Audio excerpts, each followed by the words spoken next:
Hi, my name is Robert Oasgood, and this is my short presentation on enterprising skills for global leaders. So, firstly, do I concur that global leaders need enterprising skills? Well, sadly, the answer is not as straightforward as a simple yes or no. Many factors need to be taken into consideration, such as the industry, the market shape and size, and of course, the amount of competition the business faces.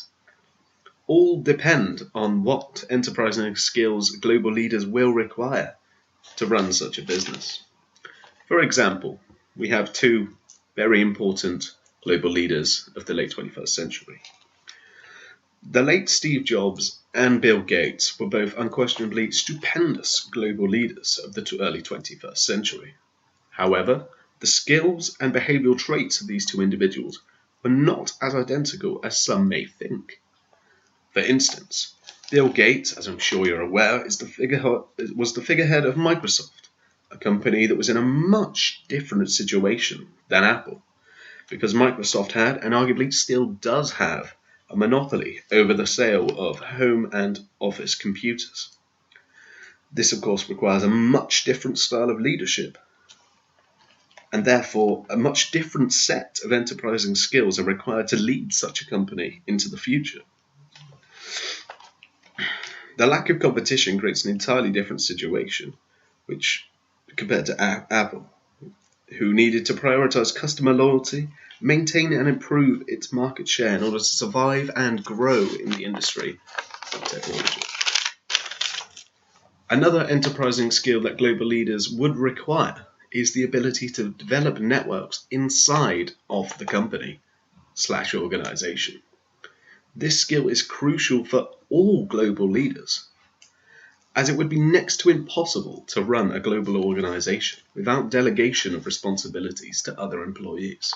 I mean, we can take this example of a firm with over 5,000 employees, but it cannot make a decision as simple as replacing a broken keyboard without the CEO's permission. This shows us how important enterprising skills are for global leaders of the past, present, and future, and for the development of the firms themselves. Cross-cultural partnering is another enterprising skill that is essential for global leaders.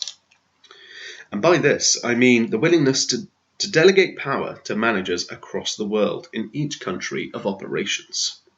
Because each country where the firm has operations is almost in a way similar to that of a car engine, in terms of that all operations need to run smoothly and quickly together in order to get the best out of them. And the example of one person cannot be expected to overlook the entire collective of operations of a firm, especially in the modern era with the cultural and demographic expertise that is required to make each of these operations run efficiently, practically, and smoothly. And lastly, to conclude on the matter of whether or not global leaders require enterprising skills, I would very strongly suggest that in the modern world, in the modern era, this is vital in order to be a successful global leader. However, the particular set of enterprising skills will vary from business to business, from industry to industry, and from firm to firm. But a global leader without any enterprising skills would be catastrophic for any company, regardless of the industry or the firm's reputation or size. Thank you,